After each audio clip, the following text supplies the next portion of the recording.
नमस्कार मित्रों। हिंदी की अगर आत्मा कहें तो शब्द शुद्धि और वर्तनीगत अगर शुद्धि है तो हम कह सकते हैं कि आप हिंदी के अच्छे और सच्चे विद्यार्थी हैं। और देखिए ना, हम कई सारे शब्द जो रोजमर्रा में प्रयुक्त कर रहे हैं, मात्राओं का ध्यान नहीं रख पाते हैं। आज कुछ शब्दों को लेकर आपके सामने उपस्थित हुआ हूं जिनको हम अक्सर गलत ही लिख लेते हैं। तो देखिए इनका शुद्ध रूप क्या है और कुछ शब्दों के साथ अगर हम सुधार करते हैं तो धीरे धीरे बहुत सारे शब्द हमारे हिंदी शब्दकोश में सुधर जाने वाले हैं। तो आइए देखते हैं हम जिनको हम अक्सर गलत लिखते हैं। आज देखिएगा, एक शब्द है आपके सामने उज्ज्वल। मित्रों, ये उज्ज्वल शब्द जो है वर्तनी की दृष्टि से ठीक नहीं है। इसका सही रूप देखिएगा, दोनों ज कैसे होने चाहिए, आधे होने चाहिए। ये इसका शुद्ध रूप है, जबकि अधिकांश लोग इसको गलत ही लिखते हैं। एक ज आधा है, एक ज पूरा कर देते हैं, जबकि ऐसा नहीं है। फिर देखिएगा, अनुग्रहित शब्द है, ये भी ठीक नहीं है मित्रों। इसकी जगह सही शब्द होता है अनुग्रहित, ये इसका सही रूप है। इसी तरह से भवदीय शब्द है, देखिएगा आप, भवदीय शब्द का शुद्ध रूप होता है मित्रों भवदीय, है ना। ईय प्रत्यय है, इसलिए मात्रा बड़ी है। अब आप देखिएगा, अगला शब्द है हमारे पास राजकीय। कई वर्षों तक राजकीय विद्यालय और महाविद्यालयों में पढ़ने के बाद भी इस मात्रा पर हम ध्यान नहीं दे पाते हैं। तो इसका शुद्ध रूप देखिए मित्रों, राजकीय। इसी तरह से आप देखें, अगला शब्द है त्रसित। हम कई बार बोलते हैं कि वह उससे त्रसित है, नहीं, इत प्रत्यय नहीं लगता है कुछ शब्दों के साथ में, इसलिए त्रसित शब्द ठीक नहीं है। यहां आपको लिखना है त्रस्त, ठीक है। त्रस्त शब्द जो है वो सही है, त्रस्त, ठीक है मित्रों।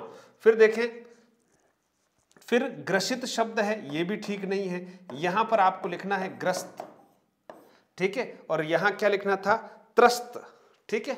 त्र आधा स, त्रस्त, ठीक है, त्रस्त। यहां पर इसको इस रूप में आप देख सकते हैं शब्द को, ठीक है, त्रस्त। वह उससे क्या है, त्रस्त है, त्रस्त, ठीक है। यहां ग्रस्त हो गया। इसी तरह से देखिएगा, द्वारिका शब्द ठीक नहीं है, वर्तनी की दृष्टि से शुद्ध शब्द होता है द्वारका, ठीक है, द्वारकाधीश। इसलिए द्वारिकाधीश शब्द अगर आता है तो वर्तनी की दृष्टि से ठीक नहीं है। देखिए तो सही, हम अक्सर इस तरह से लिख लेते हैं और यहां चिन्ह ह और न आधा है और ह पूरा है, जबकि ये ठीक नहीं है। हमें इस तरह से लिखना चाहिए। ह जो है वो स्वर रहित है। अब इसके दूसरा लिखने का तरीका ऐसा भी है, अगर आप चाहें तो ऐसा भी लिख सकते हैं, ठीक है मित्रों। लेकिन ध्यान रखना है, ये ह के अंदर ही न है, ठीक है। लेकिन ऐसा नहीं लिखना चाहिए। जिह्वा नहीं होता है मित्रों, जिह्वा होता है। जी ह जो है हलंत और वा, ऐसा करना है, ठीक है। और इसको दूसरी तरह से लिखना चाहो आप तो जी और ह के अंदर ही आपको वा बनाना है, जिह्वा। इस तरह से लिखेंगे आप। परीक्षा शब्द जो है, ये शब्द देखते हैं इसके अर्थ के दृष्टिकोण से तो ठीक है, लेकिन अगर हम परख के अर्थ में, मूल्यांकन के अर्थ में परीक्षा लिखना चाहें तो इस तरह से लिखना चाहिए, ठीक है। ये शब्द अपने आप में कीचड़ के संदर्भ में जब इसका प्रयोग करते हैं तो ये ठीक हो जाता है, लेकिन परख के संदर्भ में जब हम लिखेंगे तो ये परीक्षा ठीक नहीं है। अब देखिए, परिणाम शब्द लिखा है, ये भी ठीक नहीं है। परिणाम मात्रा कैसी आएगी, छोटी। हम कई मात्राओं पर ध्यान नहीं दे पाते। देखिए इसमें क्या छोटी सी गलती रह गई, ये ठीक नहीं है। हमें यहाँ उन्हें लिखना है। अनुनासिक है ना, ध्वनि है, नाक के सहयोग से उच्चारित होती है तो बिंदी लगानी है, ये भी ठीक नहीं है।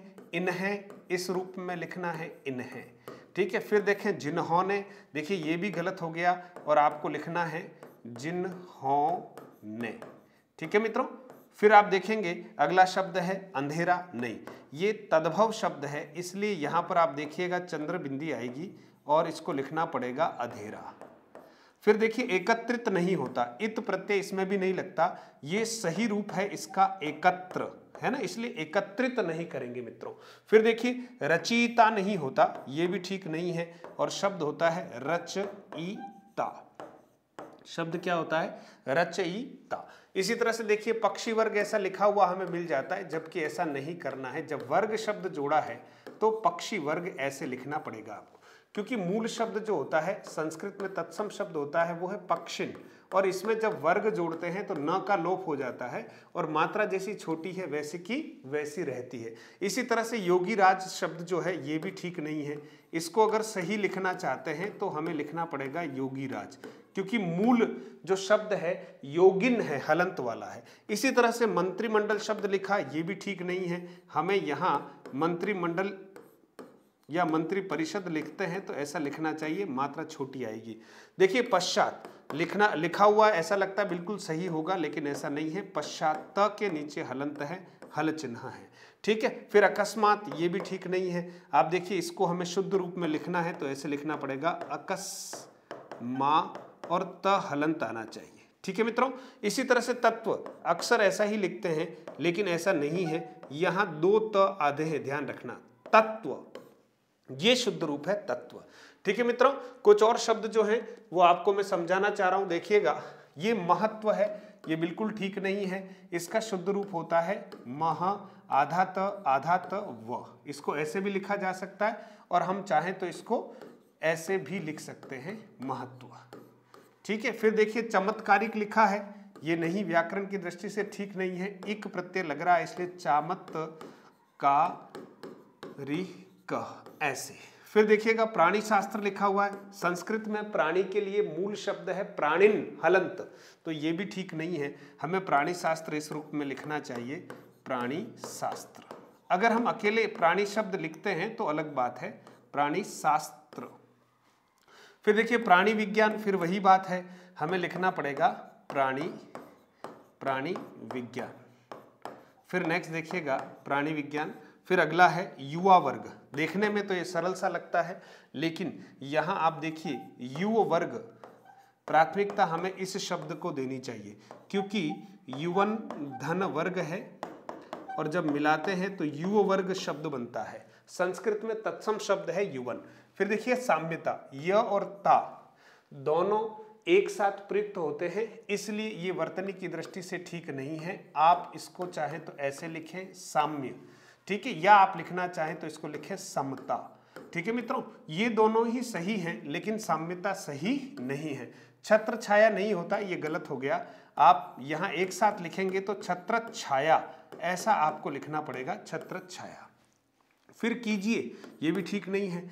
मात्रा देखें आप, की जी ए, ऐसा कितना सामान्य सा शब्द है, खूब सी बार हम लिखते हैं। फिर देखें लीजिए, ली बड़ा जी और ए से एडी का प्रयोग करना चाहिए।